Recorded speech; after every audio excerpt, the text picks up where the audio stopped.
Thank you for tuning in to the Manifest Wellness Podcast. I am your host, Leema Pasha, Executive Wellness Coach and Business Consultant. I help women, business owners, and professionals savor life so they can increase income and go from drained to reclaimed.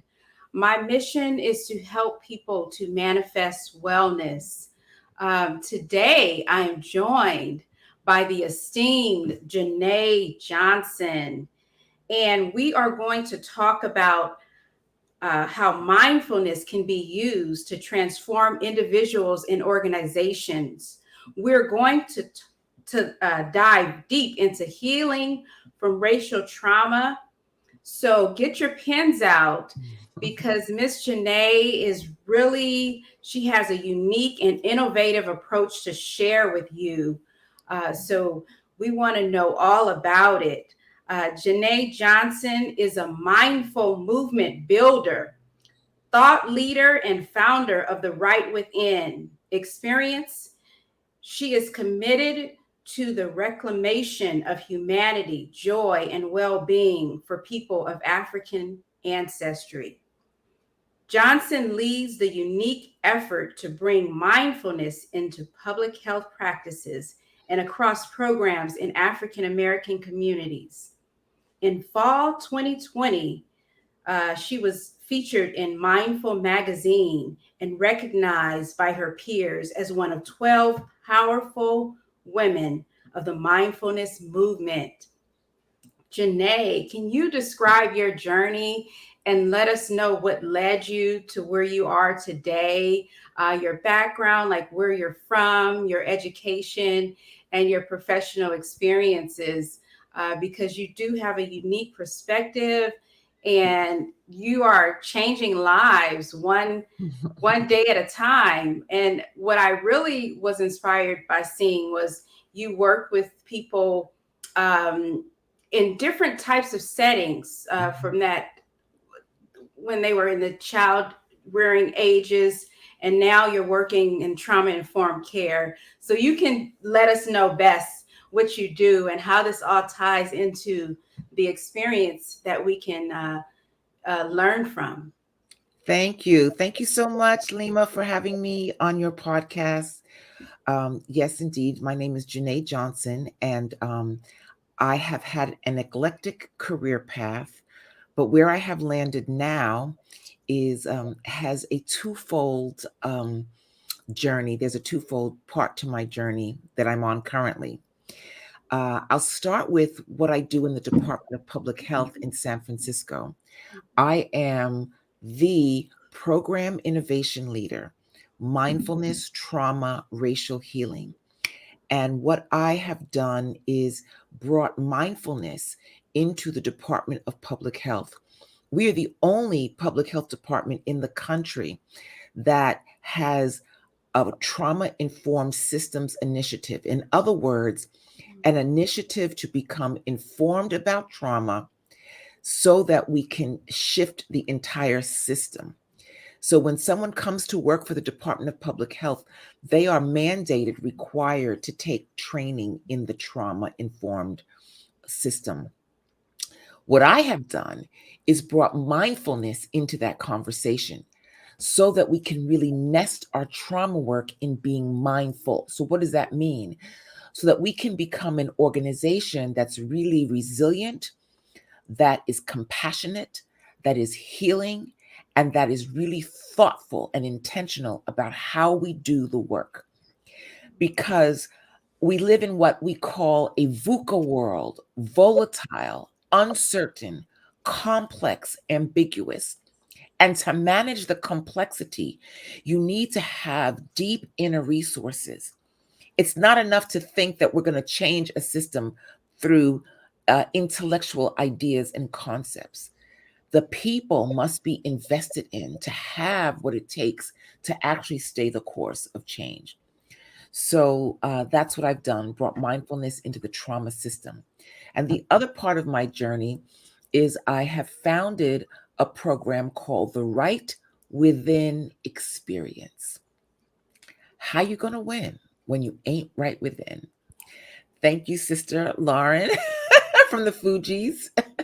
Mhm. Um, the whole notion of right within, once again, is that change, whether it's an organization or an individual, comes from the inside. And the right within experience is for the reclamation of humanity, joy, and well being for people of African ancestry. For us to reclaim this path of flourishing through mindful practices. So, what the right within experience um, does is it's through five really potent sessions where we take African people of African ancestry through a system, an experience, an immersion into some cutting edge content. We retell the story about who we are because that's one of the ways we arrest trauma. We really look at what happened to us. We retell the story, and then we help people to access joy and the practices of well-being. So those are my two paths currently. I hail from New York. My family is both Afro-Caribbean and from the South, and they through maternal and paternal lines landed in New York, and so I was educated in New York and went to college in New England. And I've been in the Bay Area for quite some time, so happy to be here. I love California. The weather. Yes. Can't beat the weather. Yes. You can't beat the weather. And that's such a great perspective, having been in on the East Coast and then being here in the Bay Area. So it gives you a full vision of what kind of experiences we're having as a people. Wow. Yes, it's true because the regional experiences are indeed different. Our approaches to things um, are, we come from the same root, but our path to either New York, Philly, DC versus LA, Oakland, Fresno, our paths were different. And how we then landed and then what we did with that have a little, yeah, there's a little different flavor to each. Mhm. Yes, yes, that's great. Um, so I was really moved by a quote that you shared about it's time to stop carrying a burden that is not ours and move fully into our joy. Can you express some ways that we can stop carrying burdens and move fully into our joy? Yeah, that quote in its context is about who we are as people of African ancestry and our particular experience in America, which we often start from enslavement, which is actually not our history as a people. As a people, we were the first people on the face of the earth 300,000 years ago. The only people on the face of the earth were people, melanated people in Africa, and everybody came out of that one root.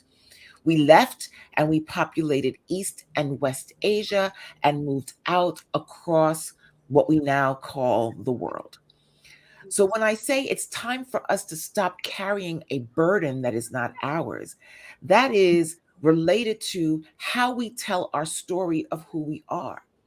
That is related to how we root our story in enslavement, Jim Crow, and the structural adversity that we experience today. That is not the root of who we are. And the truth of that story is that our other brothers and sisters, who are of a lighter shade than we are, um, who have a history of worldwide trauma, um, generate what we call race, because race is a social construct. It is not a biological descriptor for human beings. There is only one race, the human race. So when I say it's time for us to stop carrying this burden of constantly asserting our humanity and that we belong and let us in, it's time to stop carrying that. It's time to drop it. Let other people manage the things that they need to manage, and for us to turn our full attention to our own well being Yeah. and step fully into the joy that is ours to have, because we are here to flourish. So, Toni Morrison has the late great Toni Morrison has a wonderful quote where she talks about how racism is a distraction, Mhm. and it takes us out of the lane of flourishing. So that's what I mean by that quote, is stop looking over there. Yeah. Yeah. Stop trying to dismantle this thing, uh, and step more fully into who we are. And that's where the right within experience comes, because we need to reframe the narrative, and we need a different set of skills to do that. Yes, I fully agree with that. That's powerful. Yes, really knowing who you are and that self awareness, that self love, um, before you step out of the house, because no matter what you experience, if you have a full of self value and self awareness, self love, that helps you heal from the experiences that we see in the outer world. But yes, I love that what you're saying and the right within. So I'd like to know more about it. And what type of people do you work with in your organization, or what type of people are you looking for to be a part of this experience? Yes, the right within experience for the reclamation, reclaiming, Sankofa, go back and get it, enliven it, is for humanity, joy, and well being. And it's for people of African ancestry. And we will actually pilot the program in 2022. We're going to do two major pilots. One, the first pilot will be for people who are on the front line of community service and social justice, because you cannot give what you don't have. And our hope is to um, help folks turn their attention to within, make some adjustments so that whatever their program or product is, that they offer it at a higher and more elevated level to the community. The second pilot will be for entrepreneurs, innovators, thought leaders, people who are already invested in developing something that is product or service oriented, because entrepreneurship has a special kind of mindset. There's a special level of risk taking and courage that it takes to be an entrepreneur, and that is really dedicated to the spirit of Greenwood, Black Wall Street, which was just one of hundreds of towns that were founded by people, Black people, as they moved out of plantations and found that they were not welcomed in the mainstream, and went out and about to formulate towns with the sole purpose of economic independence. And we herald Black Wall Street because it was such a booming place, but there were others. And so this right within experience for the entrepreneur is to encourage and elevate the entrepreneur's vision and help them, yes, come into right within focus and understanding as they take their services and products and build our new towns. Let's start a couple of towns. How about that? Oh, wow. How about that? Wow. So You, that's you know, the whole it came to mindset me. piece. I Well, mean, it that, came to me. I said, do you know how to start a town, Jenee? Our right. ancestors started a town. They went to desolate areas, collaborated and pulled together and created towns. We are very sensitive in this time about quote unquote gentrification. And I say, look at it from a broader view. Black people have been moving around the world. Like I said, 300,000 years ago, we moved out of Africa into East Mhm. and West Asia first. We have been moving for millennials. Right. Let's stop being afraid of the move, and let's make the move benefit us. Yes. So that's another take on it. That's excellent. That's excellent take on joy and business development, everything else. So thank you so much for talking about your right within experience. Um, can you explain how mindfulness can rewire neural pathways? I saw you share some things about that, and I think that's very valuable for people to understand that the power of mindset and mindfulness. Yes, the right within experience really looks at how do we elevate and become stronger, build inner calm and resilience by mindful practice. So, mindfulness is being present, being able to be present in mind, body, and surrounding, and hold that without judgment, with curiosity and kindness. So, why do we need to be present? One, because racism is what? A distraction. So we want to arrest, bring our presence and our attention. It's attention. People are vying for our attention all the time. Bring our Mhm. attention back to what is important. The neural pathway is the pathways in the brain. It's the way neurons are wired together to get life done. So like I have a neural pathway called driving a car. I learned it, I practiced and studied, and now I can just go out, put my key in the car and drive my car because I have a neural pathway that says, oh, we're all wired together and we know how to do that. So the brain is what's called malleable. It can be reshaped by what we think, what we do, and what we pay attention to with consistency. So if we start paying attention to things that really nourish and elevate us and have the practices that we do with consistency, that's how you build new neural pathways. And then old ones that don't serve us eventually just die off because we stop leaning into them. So when I say right within, it is about developing new neural pathways in the brain. It's neuroscience is involved and heart science as well, so that we can become different and we can then create the experience of life that we want to have.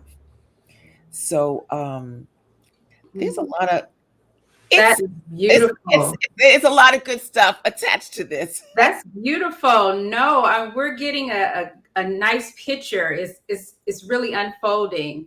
So I mean, and it shows how creative you are and the concept, and it just is. It's going to be amazing. It already is. So I'm looking forward to it. Um, can you describe a story that takes you back to the awareness of the impact of self love mindset in the liberation of Black people? Oh yes. I'm turning my I'm gonna grab something real quick. I'm gonna show you this picture. I don't know if y'all could see it. It's a wonderful picture of that's me. Oh, wrong way. Me, the borough president of Staten Island, and our Okay. teacher, Mrs. Evelyn King, and another student. Mrs. King, I don't know if you got to see the photo. Oh, let me figure out how to move it. Oh, I Miss, can see it. I can see it. Mrs. King, at the time of the assassination of Dr. Martin Luther King, they're not related. She started in New York, Staten Island, New York, an after-school class called the Dr. Martin Luther King. At the time, they call it Afro American History class. And many of us, and it was children of all ethnic groups attended this class to learn Black history, to learn about the great movements and the great people that existed who looked like me and you. And that was a tremendous, I call it a hook that she gave me that helped me to establish my identity as a woman of African. Later I was a girl then, but as a girl of African ancestry, and to be able to build those neurons those neurons that look at the success of our people. And so I've been hanging wonderful information and creating experiences out of that. So when, I'm like everybody, I'm like every other Black person in America, you move out and you have these experiences of people trying to diminish or detract from who you really are. But because of those hooks that she gave me, I had something inside of me to help me combat that, to help me have it roll off and not stick. Because here's another thing about the brain: the brain has a natural negativity bias. And what that means is that negatives, we hold on to negatives like they stick like Velcro, they're very sticky. And positive experiences roll off like Teflon. That's why you have to have more positive experiences to negative. This is part of this neuroscience. So, this immersion that Mrs. King gave us in the beauty of Black people, once again, helped me to build a neural pathway that really helped me to sustain and weather the experiences of negativity that came my way that would otherwise have stuck. So that's an example of a nourishing experience. And I want to point out that this is a woman, teacher in our community. She taught by day at another school, but she lived in our community and she offered this as an after school program. This is an example of what one person can do with an inspiration and an idea and bring it to elevate and to support and to nourish the people in her sphere of influence. We are not all going to be on entertainment tonight, actually, and actually, it's not even about entertainment. It's about the entertainment and the edutainment. You can decide to take your gift, talent, and ability and offer it in your sphere of influence and change the lives that are around you. Mrs. King is now deceased, but I'm still talking about her. And so are so many other people who had her as a teacher and had this experience as a young person. Which I also want to say is that's where more of our energy needs to be placed into nourishing and nurturing our young minds, helping them to have build the strength of the neural pathways that they can rely on for a lifetime. Yes. Oh, that's so amazing how something when you were a child really helped shape you as you grew into an adult. So yes, I totally agree that we really do need to invest a lot of love and Mhm. into the children as far as teaching them about themselves. Wonderful. Um, can you talk a little bit about heart math and how it is significant to acknowledge our feelings? Yes, heart math is related to heart technology or heart science. It's Mhm. just as there's brain science, science about the gut, the stomach, the digestive system. The heart, for example, sends more messages to the brain than the brain sends to the heart. So it's very important to take care of your heart. So when we have an experience depleting emotions, when we have and experience levels of deep sadness that linger, these things deplete our energy and send us down the emotional guidance scale into feelings that are not where healing and miracles and manifestation take place. Now, as human beings, we have a range of things that we feel. But if we learn to take care of our hearts through heart math is a set of technologies, a set of practices through the breath and through the way and through how we think, then we can build deeper wells of inner resilience. So, for example, I'll give you a very simple heart math practice. It's the basic one. It's called heart focused breathing. You start to breathe slow and deep, and you take the breath through the center of the chest, the heart area. Just breathing slow and deep, focusing your attention to the chest or the heart area. This simple breathing practice, called heart focused breathing, because you're focusing your breathing and your breath on the heart, tamps down the volume of depleting emotions and helps you build what is called coherence. That is the harmony between the body, the heart, and the mind. And we need that in this VUCA world Right. where things are chaotic and stuff is pulling you, and people are paying big money for your attention.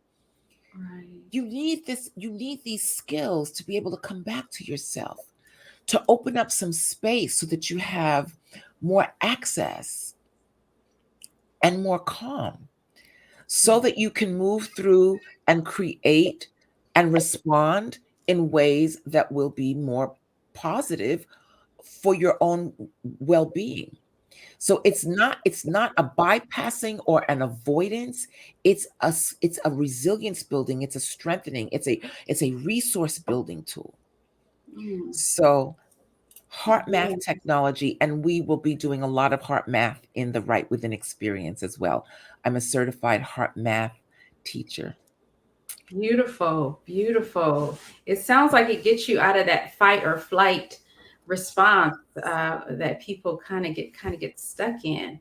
Absolutely. Stress, cause, and trauma send us into fight, flight, freeze, appease, or just dissociate. And Mhm. so, what we want to do is have in our toolbox, if as you will, tools and skills to help us stay with ourselves and Yeah. not lose ourselves in the swirl of those things that would diminish us. Yes, that's powerful. Um, Part of my story is related to the heart and what led me to want to become an executive wellness coach in the first place. Because I had struggled with something called supraventricular tachycardia.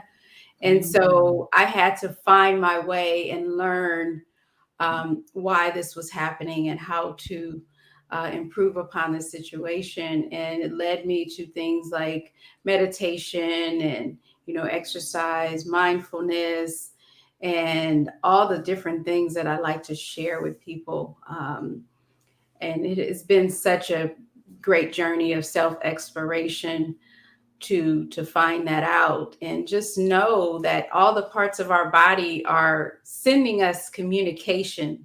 They're communicating with us, telling us what we need to do or what we need to stop doing. um, so that's powerful. um, so I had some more questions.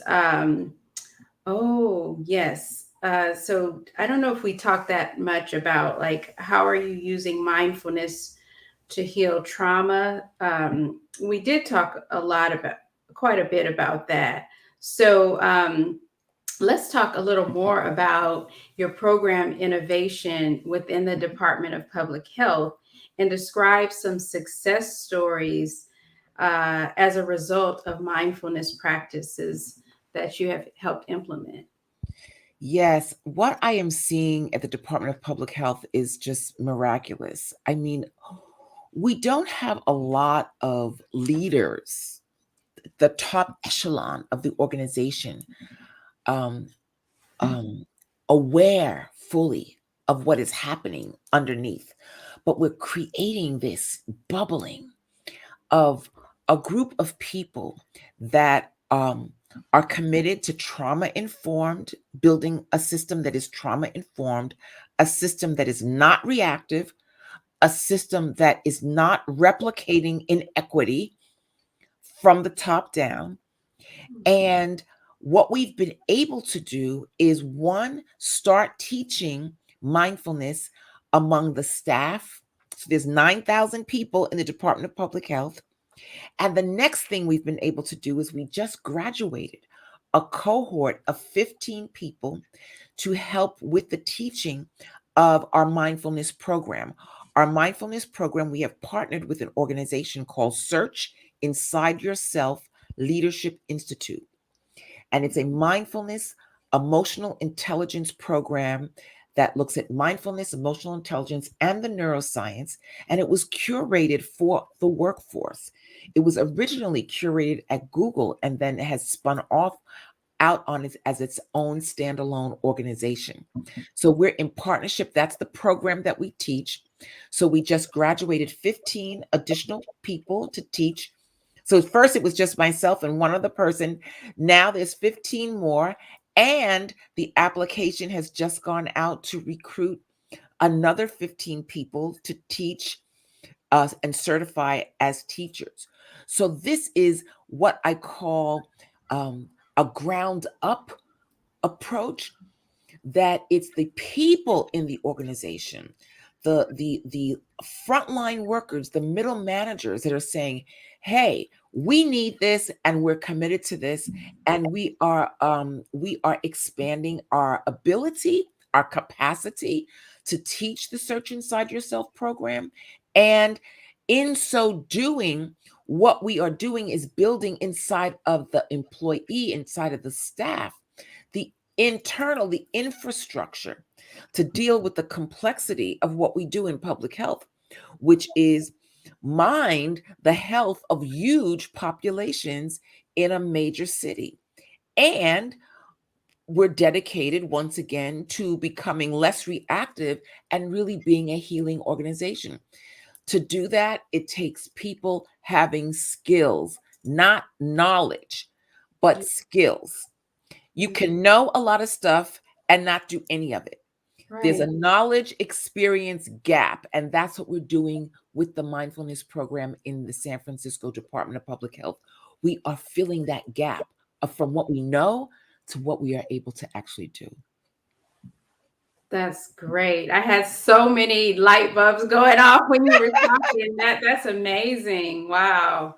Um, I was thinking one thing, like in my work in organizational development, I use assessment tools along with wellness and mindfulness to help employees do better communicate, because they become more self-aware when they take something is called the DISC assessment test to learn how they communicate, and so that people can be less reactive with each other because they more understand each other better and they understand themselves better. They're taking walking breaks, they're having wellness circles where they'll talk about something that's not stressful, something like gardening and things like that. It makes such a positive impact in the workforce. Just coupling those organizational development assessment tools with the wellness tools, have been able to see some impacts um, That's of that. wonderful because it takes taking the ideas and making them practical in the work. Right. So where you have these, and that's where you begin to transform the culture of the organization. Now, this is a long trajectory. I'd probably be way gone for the Department of Public Health as they are still on that path. But it is a path to transform the practices, the policies, the behaviors of people, the belief systems. Mm-hmm. So what you said is just gorgeous. Yes, it takes Mm-hmm. self-awareness. That's where it starts, whether it's the awareness of the organization as a self and the awareness of the selves, the people in that organization, Right. and then the commitment to an intention that Yeah. we can do better and we want something better. Yes, that's true. Because the organization is where people spend like 8 to 12 hours a Mm, day.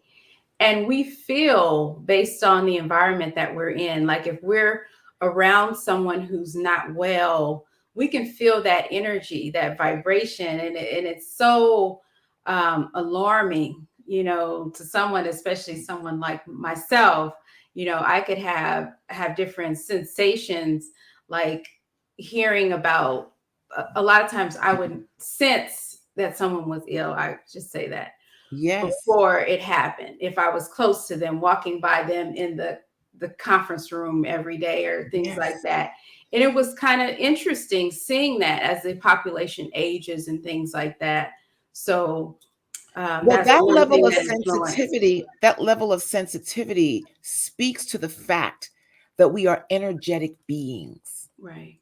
And this level of sensitivity that you have, this empathy, if you will, it sounds like you're a bit empathic, that you can walk in a space and feel. You know, we're Black people, we're all about that. We always, you feel me? Right. Child, you feel me? Because Right. we really understand. We have had to develop that. We Right. came here with that as spirit people, but we've Right. had to even develop that even further to be able to keep ourselves safe. Mhm. So that level of sensitivity that you just spoke of is a tremendous gift and something to be cared for and protected and grown even. But Mhm. we are energetic beings and we do feel each other. And remembering the definition of mindfulness, it's this understanding of it's awareness itself. It's being present in mind, body, and surroundings so that you are aware, so that you can feel. So that's Right. beautiful. That's Right. beautiful. Right. Thank you so much. I wanted to say, for those looking to level up, how did you become such an excellent speaker and project so much confidence around complex topics such as racism and trauma? Can you tell us a little bit more about that? Thank you for that compliment. Um, as I said, I've had an eclectic path. And I think that some of it is just genetic from my parents. My father was quite an orator, and then just and then my own particular bent in life. Um, and I also studied the theater. I studied, dance and drama. Growing up in New York, the theater was just very much a part of my life. So I just think it's a combination of experiences and interests and where I decided to spend my time and what seemed to call me. And I think that that's really the key for anyone doing anything. It's really locating in yourself your deepest desire and finding what seems to be um, my gifts, talents, and ability. And then you develop that. Yeah. So, as I told you, Mrs. King at 9 years old was telling me about the greatness of Black people. That lit something up in me. And so I have attended to that for a lifetime. And I think that that is really the truth of the word. It's attended. What do you pay attention to? Once again, what you think, do, and pay attention to, that's what not only creates new neural pathways, but that's what creates your experience in life. If Yes. you're attending to all the stuff that's going wrong, that's kind of the experience you're gonna have. It's learning how it's really arresting your own attention and putting it where you want it to go. Yes. Yes, I totally agree. I love that.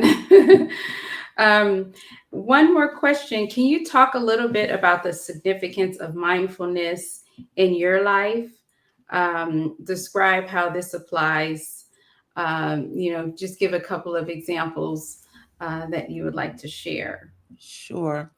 Well, for one, for me, I believe mindfulness really started in my own spiritual practice.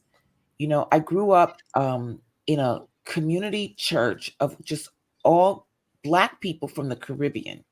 So it was not a tradition. There was all that Caribbean energy, and then we had the tradition of the church, but they they kind of mixed and matched that. But the whole notion of consistency and prayer. So I'd say that my mindful journey of contemplation, of being still, of listening, started there. And then it grew as I learned about like there was such a thing like as a meditation. But it started in my spiritual practice.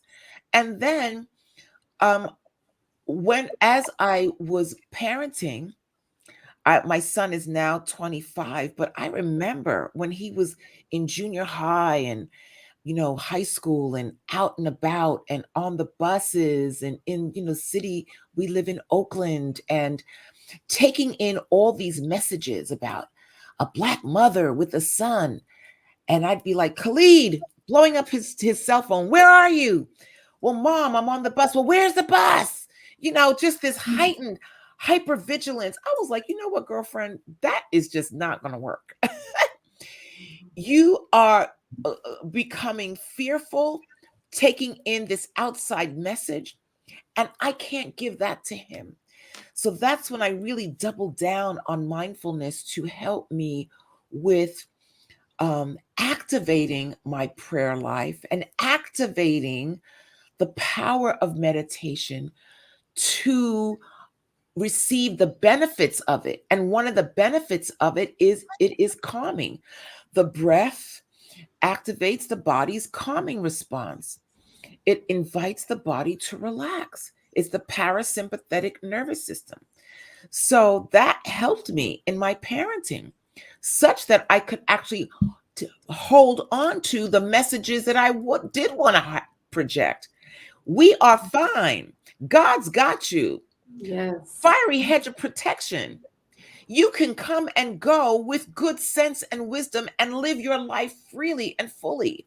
We are not going to embrace fear. And that message is not my story. And it may be someone else's story, and I can hold great compassion for them, but it is not my story. And I decree and declare that. And so that's how mindfulness helps me, is to really hold what it is that I want to have. I am like any other human being. Human suffering is universal. We all have pain and challenges, but how I navigate those is definitely influenced by my spiritual practice, which includes mindfulness and meditation. Beautiful, beautiful. Do you have any closing words? Is there something else you would like to share and let people know how they can reach you? Sure, I'd love to share this quote by John Kabat-Zinn. Dr. John Kabat-Zinn is among a group of young, white, well, he was young at the time, white seekers that went to the East to learn about meditation, mindfulness, etc., and they brought it back to the West. And he brought back and some of these concepts and turned them into a program called mindfulness-based stress reduction. And it's embedded in hospital systems. You could actually take it at Kaiser. You could take it at UC San Francisco. He brought it to the University of Massachusetts. But I want to read you a quote that he says about mindfulness. It's one of my favorite quotes. He says, ultimately, I see mindfulness as a love affair with life, with reality and imagination, with the beauty of your own being, with your heart and body and mind, and with the world. If that sounds like a lot to take in, it is.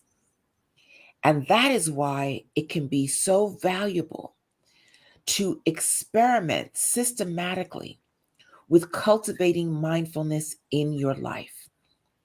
And that is just, to me, the beauty of mindfulness. It's a love affair with life. Yes. And it's worth cultivating, because what you're cultivating is awareness itself. It's awareness of the gift of your own life. And it gives you more access to your own power to create the life and experience that you want to have. And we are here to master life lessons, to step into our purpose, and to really walk in the greatest power that there is, and that is love. So, folks can reach me through my website, JeneeJohnson.com, www.JeneeJohnson.com. And there is a contact sheet there if you'd like to connect. It's just a pleasure to be with you and your audience today. Thank you so much. I wanted to let everyone know that they can contact me on Facebook at Leema Pasha MBA to schedule a strategy session related to your wellness and your business growth.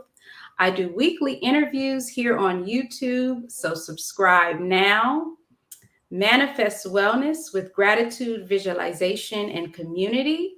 Um, I'll see you next week.